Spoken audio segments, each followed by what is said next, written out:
Hi everyone, welcome to my channel, or welcome back to my channel. I'm Amma Mama and I am doing my June wrap up. I ended up doing a combination of like books off of my Kindle app as well as Audible and then physical books. And so with all of that, I ended up reading 8 books, and that includes finishing up Kipling that I'd been working on for a couple of months now. So I'm going to start with the ones that I either listened to or read on my Kindle. First was Funny Story by Emily Henry, and I gave a lot more detail in another video, but I really enjoyed that book. Sorry, at this point I don't remember everyone's names anymore, but the main character, she is engaged to be married. Her fiance's best friend, who is a female, is living with her boyfriend, but they decide that they're in love, and so her fiance breaks up with her not too long before their wedding to be with his best friend. And so she is out of a place to live, and the other girl's boyfriend now needs a roommate to help with expenses and everything. So she moves in with him. They develop a friendship, and then of course there's lots of stuff, but I just really enjoyed the book. I thought the character development was done well. I really enjoyed the ending. It was just a fun read. I did listen to this one, which is probably what's not helping with me remembering like some of the names of the people, because normally I'm kind of visual, so if I don't read them myself, I don't absorb some of it as well long term. But overall, like, it was a really fun story, and I feel like that's one that maybe I'll buy the physical version of some point and reread it, just because I really did enjoy the story. Let me back up. So I would say I would just really recommend Funny Story for something kind of summery, lighthearted, a feel-good kind of read. Then the next book that I read / listened to was Holly Banks' Full of Angst. And I'd originally given that one like a 3.5 stars, but I did bump it up to 4 stars later after I had thought about it a little bit more, because I think some of the things that had bugged me a little bit, I realized like they were probably done with some like purpose artistically, and if that's the case, like it kind of increased it for me. So I did bump that one up. But in that book, we're following Holly. She's a young mother. She's married. At one point, like, she is convinced her husband is having an affair, but they've moved into this town of Primm, and the president of the PTA just seems to really have it in for her, and she can't figure out why. And there's just a lot of stuff that happens. But like, she'd gone to film school, but then never used it because she had a baby, and her daughter is starting kindergarten, and so that's kind of surrounding all of this. But with the way the book opens, it kind of gives you this feel of, you're wondering if it's going to be like a Stepford Wives kind of situation, which it's not. But that was one of my first things, is I was like, oh, that's kind of weird, so we'll see what happens. But it ended up being one that I actually did like, and like, as I've set on it more after reading it, I realized I think I enjoyed it more than I thought I was enjoying it at the time. And part of it is because I was listening to it, the one character of the PTA president was driving me crazy. Like, I could not stand her, to the point where that's what sometimes made the book hard. But looking back on it, reflectively, it was good in that sense. So overall, though, I would recommend it. I don't know that I'll read the second one, because this one, the way it ended in a way that, like, it's fine. If I don't read the next book, it's not going to hurt me or bother anything. And if I choose to, then then I can, but I don't have to. So I haven't really decided, but I'm kind of leaning towards I'm probably not going to read the other one. There's so many other things that I really want to read. So unless something came up and I happened to have it or run across it, I don't know.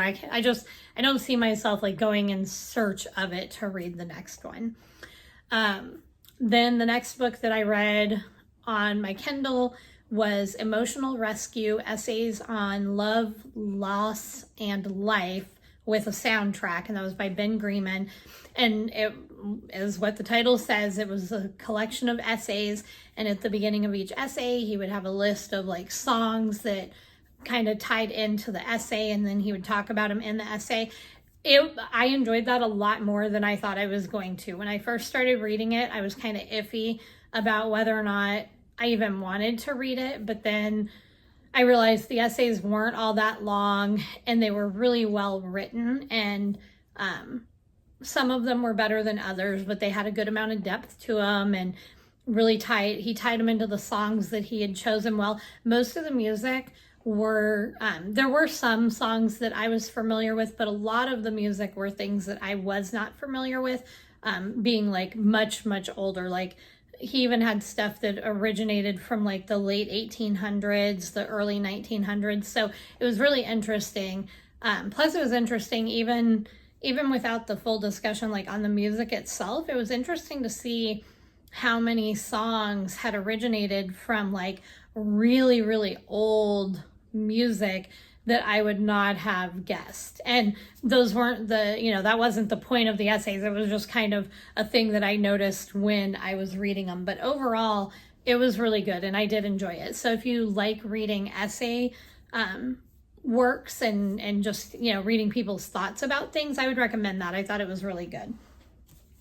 So that's everything that I listened to or read on my Kindle. So next are the books that I read physically in June. So the first one was Chain Gang All Stars by Nana Kwame Adjei-Brenyah. And this one, I did enjoy it. I don't even remember what I rated it. I would recommend it.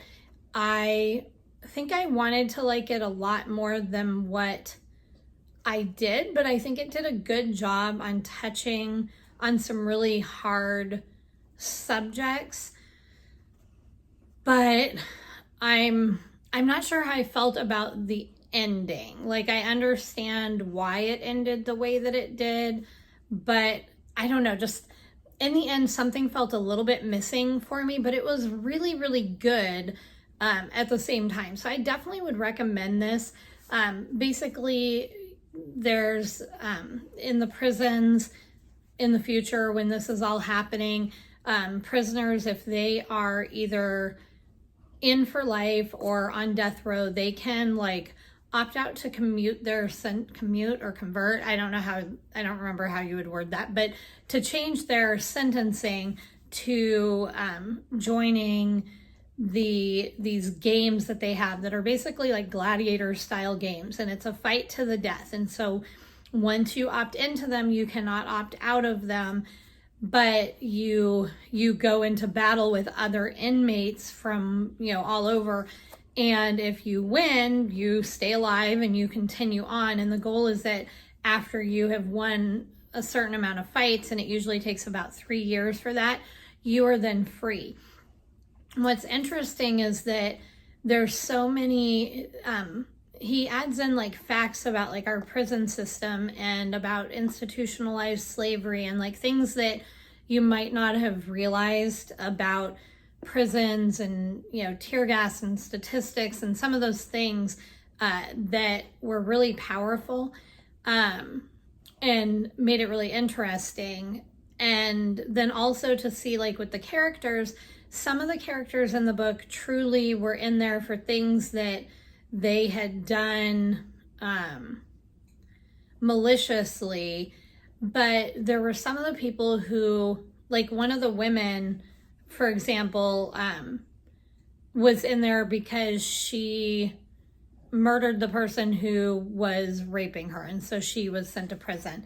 But rather than staying life in prison, she chose to join in the chain gangs as part of this program. So it was kind of heavy to read because of all of the stuff. Really, really good. I really enjoyed it. I just, like I said, at the ending, I think what it is like, you get used to when you're reading books, depending on what you read, like you kind of get used to there being like very happy, tidy endings of things being like neat and packaged up for you. And when you don't get that, it takes a little bit longer for your brain to wrap around it. And I don't want to like give away how this ended or anything like that. But I think it was one of those things that when I had read it, even though it wasn't that kind of a book, I had still been hoping that there was going to somehow be this big resolution to the problems and the situations that it talks about, when in reality, it wouldn't have made any sense for it to be that based on how it was written. So I know maybe I'm convoluting that all a little bit more, but it was really good. It was definitely worth the time to read, but it is a little bit heavier subject matter. Definitely stuff in there that, depending on, I've never actually like looked up trigger warnings for books, but I'm sure you could for this one as well, just to make sure. I was worried that it was going to be super gory and that it was going to be hard for me to read it for that reason. And it wasn't. There were definitely some parts that, they're a little graphic, but like there wasn't anything in it that I needed to put it down for that. So anyways, Chain Gang All Stars, I would recommend this. Then I also read Bookshops and Bone Dust by Travis Baldree. I loved this one. I loved the first one. You're getting kind of a background look at Viv and how the orc ends up from her past. Well, not how she ends up. That's what I thought it was going to be. Like, I thought it was going to be like this prequel to show how she ended up opening up her coffee shop sort of thing. And it's really not. You're getting a look at some stuff from her past, but those things helped you understand who she was more. So I really enjoyed this one a lot. It was just a fun, lighthearted, happy ending kind of read. There was like a tie-in a little bit more to the next book that was done super well, in my opinion. Like, I don't always like epilogues because sometimes I've read them before in a book where to me it kind of ruined the rest of the book, but in this case, like, it just enhanced it. So I really enjoyed these. I don't know if he'll write any more with these characters, but if he does, I would definitely read them because I really like his writing style and I like the characters a lot and they're fun. So I would highly recommend this. Then the next book that I read was Elevation by Stephen King. Just a short little novella. I think it's 150 pages, something like that. Didn't take very long to read, but just a really good story. Not super heavy, but interesting. And so it's set in Castle Rock, where a lot of his stories are. And there's a man who, no matter what he has on or puts on his body, he's finding that he's losing weight, but he doesn't look any different. And so, and there's no reason for what's happening, but he's kind of trying to figure it out. But he develops a friendship with some people in his neighborhood who are being targeted because they're a married lesbian couple and they own a restaurant. And so there's a lot of deeper issues that are touched on in this tiny little book. And I don't know, it was a really good read. So I would definitely recommend this. Again, it doesn't take a super long time to read because it's so short, but it was good. I enjoyed this a lot. Then I read Red, White, and Royal Blue by Casey McQuiston, and I loved this book. I thought it was so fun. The president's son, Alex, and the Prince of England, Henry, they do not get along, and Alex and his family, like, they have to go to Britain for Henry's older brother is getting married, so they're there for the wedding, and they kind of get in, not like a fight, but like into this kind of bickering thing. Alex is drunk, and they end up knocking over the wedding cake. And because of that, the two countries have to do damage control at this point. And so they make it out like the two guys are like best friends and have been for years, and that it was just like playful, bantering, bickering stuff that had caused the mishap at the wedding. And so during all this, though, they become friends, and then more than friends. And there's a lot of stuff in this book that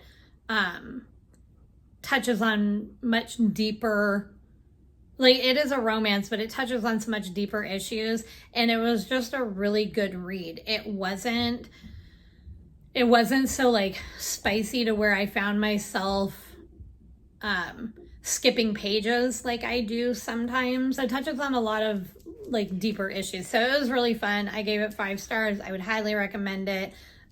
It was just a good, fun read. I did also watch the movie, and actually I ended up watching the movie first because I didn't know it had been turned into a movie. And I realized like this was not like an old book, but like a few years old. And so after I had bought it and I was getting ready to read it for June, I realized that there was a movie. So I watched the movie after I had read the first chapter. And so it was kind of interesting to go back and see all of the differences that were in the movie versus the book. I definitely liked the book much better. I think you get a much better insight into the characters and all of that, obviously, but it was really good. So I would highly recommend this. And then the last book that I finally finished in June was Kipling, a selection of his stories and poems. It was really good. Some of the stories I liked more than others. The first story in the book was called Kim, and I'm not going to go like through each of the stories that were in here, but Kim, that one was kind of hard for me to get through, so I was not feeling very confident in reading this because I was worried that the way the writing and the story was, but the storyline was just, it wasn't that it was hard to follow, it was just the content was not something that I would normally read, so I was a little bit worried. But it was okay. It just wasn't something I think I would have normally read. But then The Jungle Book is the next one in here, which I've never read The Jungle Book, and so that was really, really good. I liked that a lot. Obviously much different from the Disney cartoon. They've obviously pulled, parts out and made their movie about it, but the book was way different, and I enjoyed that a lot. And then from there, there were little stories that kind of told how things came to be, and those were interesting. And then the last set in here were called, it was Puck of Pook's Hill, and it was basically like a story about, I think he's like a fairy called Puck, and then Pook's Hill, but there's these 2 children, a boy and a girl, and they end up meeting him, and then they meet him periodically, and other people that are around there that are kind of magical, and they tell them stories and everything. But then before they go home every night, Puck like does magic on them with these like oak leaves and tree leaves and stuff, so that they don't remember him, because he tells them like, we can't have you going back and telling people that you've been talking to fairies, sort of thing. But that was actually really cute, and each chapter is a different character introduced in a different story, so it does like flow together as like a book, but it's kind of like little short stories, so it was really good. So I'm glad that I read this. I would recommend people reading Kipling. Like I said, some of the stuff was not my favorite, not because it wasn't good, it was just not my style, but overall I really liked it. So that is what I read in June. I had 2 books that had been on my June TBR that I didn't finish. in time. So I tacked those on to July, and one of them I've already finished. The other one I'm still working on, Mark Twain, and that might be one that I'm reading for a little while because it's a lot of short stories. And so again, short stories, I don't always read super quickly. But overall, it was a good month. I definitely read more than what I had realized that I had read, given that I had listened to Audible for some of those. So I'm not unhappy with it. More than I read in May, I think. And so we'll see what happens with July. But I hope you all have a great week, and I will talk to you next time. Bye.